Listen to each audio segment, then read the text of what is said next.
quand même, je suis très forte. Je suis assortie à ma housse de couette. Salut YouTube, j'espère que vous allez bien. Aujourd'hui je vous retrouve dans une nouvelle vidéo. Je sais, ça fait longtemps que je n'ai pas filmé, je suis au courant. J'ai pas vraiment d'explication à vous donner à part le fait que j'avais absolument pas envie de filmer et que actuellement, comme nous sommes tous dans la même situation, c'est-à-dire le confinement, et bah j'ai pas autre chose à faire. Je m'ennuie atrocement, un peu comme tout le monde je dirais. Et donc je me suis dit, bah, pourquoi pas revenir sur YouTube. Du coup aujourd'hui je reviens pour une vidéo qui est d'actualité, hein, parce que si je me remets dans les vidéos parce que je m'emmerde profondément, et bah justement je reviens dans cette vidéo pour vous donner quelques petites activités à faire chez vous pour éviter de trop vous ennuyer, de trop regarder votre montre à chaque seconde pour voir si les heures ont passé, alors que ça ne peut pas, hein. Si vous êtes comme moi, sans télétravail, sans études, bah sans rien à peu près, hein, vous avez beaucoup, mais alors beaucoup de temps à perdre. Et donc je suis là pour vous donner quelques petites astuces, quelques petites activités pour que le temps passe un peu plus vite. Alors je dis pas que c'est des activités vraiment révolutionnaires, non, ça parle de bon sens en fait. C'est pas très recherché, vous allez vite savoir pourquoi et bah ça prend pas non plus masse de temps, mais au moins ça occupe des journées par-ci par-là. Première activité à faire pendant le confinement et chose dans laquelle je me suis vraiment beaucoup remise, c'est la lecture. Alors personnellement j'ai toujours aimé ça, la lecture, c'est un peu ma passion, donc forcément je devais le mettre en premier lieu parce que vraiment je lis tout le temps et ça m'emmerde beaucoup que toutes les bibliothèques, que toutes les librairies soient fermées parce que mon stock de livres que je n'avais jusqu'alors pas lu n'existe plus. J'ai vraiment vidé toute ma bibliothèque de fond en comble. Je suis pas fan de manga, enfin pas plus que ça, les mangas que moi j'avais, je les ai tous lus. J'ai même commencé à lire des mangas qui étaient dans la bibliothèque de mon copain, alors que c'est pas du tout mon genre. Mais enfin, ça fait des livres en plus, hein. À raison d'1 heure par jour, voilà, je me dis pendant 1 heure je vais m'occuper, je vais lire, tout simplement. Et ben ça fait perdre 1 heure dans la journée, c'est plutôt cool. Après, vous avez le droit de pas aimer ça, hein. Si vous aimez pas lire, si c'est pas votre passion, bah, soit vous essayez quand même en vous mettant sur quelque chose d'un peu plus accessible, pas un roman de 600 pages quoi. Mais lire des articles sur votre téléphone, ça fait partie de la lecture, de lire, je sais pas moi, si vous lisez des BD, des mangas, des articles de blog, le journal du jour, bref, toutes ces choses-là. Et donc c'est plutôt cool à faire quand on n'a rien à faire.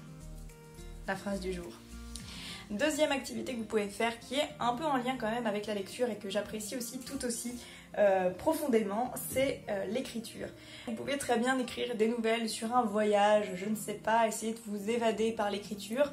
Vous pouvez écrire tout simplement un journal intime, alors vous dire jour numéro je ne sais plus combien, on meurt de faim, on n'a plus de papier toilette et le confinement devient lourd.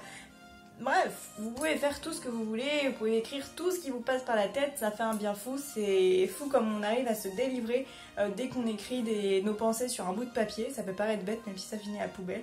Mais écrire, je trouve que c'est vraiment, moi ça m'a pris énormément de temps parce que vu que j'écris sous forme de chapitres, ça me demande de réfléchir à ce que je vais écrire, ça me demande aussi de réfléchir à la suite des événements et toute l'histoire en fait à mettre en place et ça prend énormément de temps. Mais écrire votre liste de courses, c'est bien aussi. N'oubliez pas le papier toilette. Troisième activité, vous pouvez tout simplement vous lancer dans une activité manuelle. Pas plus débile que ça. Je dessine beaucoup, j'aime bien ça, mais si vous avez envie de vous mettre, je sais pas moi, à la poterie, au tricot, faites comme pas mal de gens aussi, faites des énormes puzzles. J'aurais peut-être dû faire ça.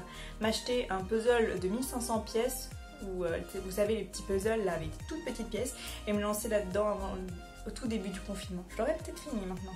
Et qui sait. Quatrième activité, et pas des moindres, c'est une que je préfère aussi, c'est de regarder des séries, des vidéos et des films.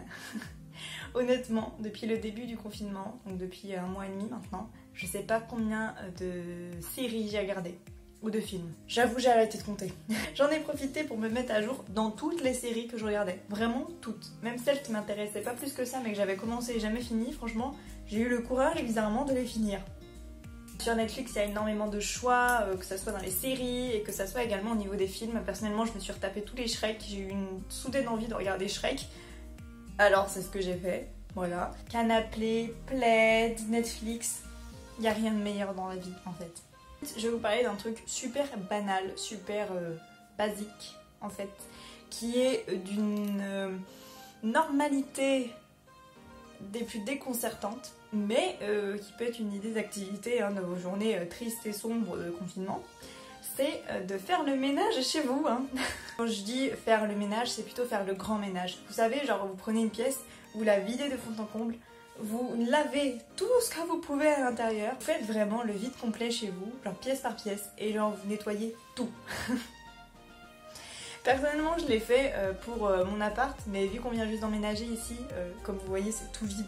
Et donc il n'y avait pas grand chose à laver, donc je me suis attaquée à la salle de bain. Je vais passer 1 heure, voilà, 1 heure, la musique à fond, vous mettez votre musique que vous adorez le plus possible sur une enceinte, vous mettez dans la pièce, vous fermez tout, et vous vivez votre meilleure vie à nettoyer des parois de douche. On s'occupe comme on peut, hein. Vous pouvez prendre votre armoire par exemple, et tout vider sur votre lit et faire le tri. Ça fait psychologiquement du bien, donc alors faites-vous plaisir, videz tous vos placards, faites le tri, rangez, nettoyez. Vous pouvez aussi tout simplement vous mettre à la cuisine. Il y en a certainement parmi vous qui ne cuisinent pas beaucoup, mais sachez que c'est une super occasion de se lancer dans l'aventure et de se mettre à cuisiner, et au moins vous avez fait quelque chose de vos 10 doigts. Ça fait du bien de pouvoir manger quelque chose qui diffère un peu des pâtes et du jambon blanc en fait. Tant qu'on est dans la cuisine, et ben on va y rester un petit peu. Préparer des soirées à thème avec sa famille ou tout seul si on est confiné tout seul, même si c'est un peu triste. Mais pour vous donner une idée, je sais pas moi, une soirée asiatique. Par exemple, où vous préparez un film japonais, je sais pas, vous préparez des nouilles chinoises, des sushis, de la soupe miso, je sais pas, vous préparez un truc à cuisiner un peu à saveur asiatique, vous mettez un film asiatique, vous faites vraiment votre petit thème. Si vous avez tout ce qu'il faut pour vous habiller, pour vous déguiser en gros, bah faites-le parce que ça peut vous faire rire et ça fait très très drôle pour passer la soirée. Et parce qu'à force de parler de bouffe, vous allez prendre beaucoup de kilos à m'écouter, je vous propose de vous mettre au sport. Voilà, c'est l'occasion ou jamais pour vous mettre au sport. Vous n'avez plus d'excuses du style ah non mais aujourd'hui j'ai passé une journée de fou, je suis super fatiguée, je peux plus bouger. C'est faux, vous avez rien foutu de votre journée à part de glander sur votre lit. Au début, je me suis dit ouais, c'est l'occasion de se mettre au sport, il y a besoin, ça ferait du bien, mais j'ai aucune envie. Moi et le sport, ça a toujours fait deux et je pense que ça continuera un certain temps avant qu'on s'apprécie mutuellement. Mais il y a eu un moment, au bout de 2 semaines, je crois, de confinement, je me suis dit c'est plus possible, il faut que je bouge parce que mon corps, il veut bouger. Je vous explique même pas, je me suis baissée, prendre un truc par terre, mes 2 genoux ont craqué. À ce moment-là, tu te dis, il y a un problème. Du coup, ça m'a permis de me remettre au sport. Me remettre est un bien grand mot. Commencer une séance de sport et aller jusqu'au bout de la séance, c'est peut-être plus approprié. Et en fait, ça fait grave du bien. Vous n'êtes pas obligé de faire quelque chose de ouf. Honnêtement, le but n'est pas forcément de vous faire mal, le but n'est pas forcément de ressembler à un bodybuilder. Pas du tout. Le but est simplement de bouger tous les jours un petit peu. Il y a énormément de vidéos sur internet qui vous proposent des exercices, peu importe votre âge, peu importe votre condition physique. Je vois vraiment une différence entre les jours où je fais du sport et les jours où je ne fais pas de sport. Honnêtement, ça va beaucoup mieux. Déjà, on commence la journée, on sait qu'on va faire quelque chose. Donc on a envie de se lever. On n'a pas envie de rester dans le lit jusqu'à 11h. Oui, 11h c'est la grasse mat pour moi. On n'a pas envie de se lever à 11h et de voir la moitié de la journée passer.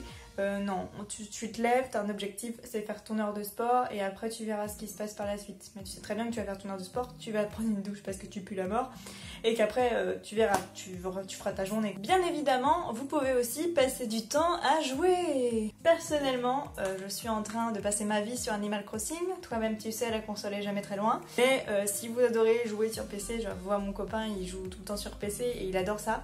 Donc si vous préférez jouer sur PC, bah jouez sur PC. Si vous voulez jouer à la Switch, jouez à la Switch. Si vous aimez jouer à la DS, oui ça existe toujours, les gens qui jouent à la DS, je sais, je crois en vous. Vous pouvez jouer à la DS, vous pouvez jouer tous les jeux vidéo que vous voulez.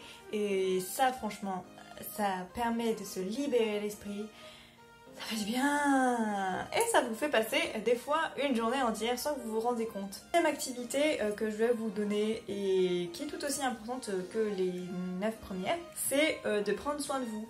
C'est l'occasion ou jamais de vous renfermer dans la salle de bain et de vous dire ben là, je dis au revoir à tout le monde qui est dans cette maison, dans cet appartement pour l'occasion, et je m'enferme dans la salle de bain. Je ne sais pas combien de temps je vais y rester, je ne sais pas trop ce que je vais y faire, mais je veux qu'on me fiche la paix, c'est mon moment, c'est moi qui veux que ça soit comme ça, donc laissez-moi toute seule. Mais le fait de prendre une fois par semaine soin de sa peau et soin de soi, bah honnêtement ça fait une différence, que ce soit sur les cheveux, la peau, tout. Voilà, c'en est fini pour les 10 idées d'activités à faire pendant le confinement. J'espère que cette vidéo vous aura plu et à la prochaine pour une nouvelle vidéo. Bye!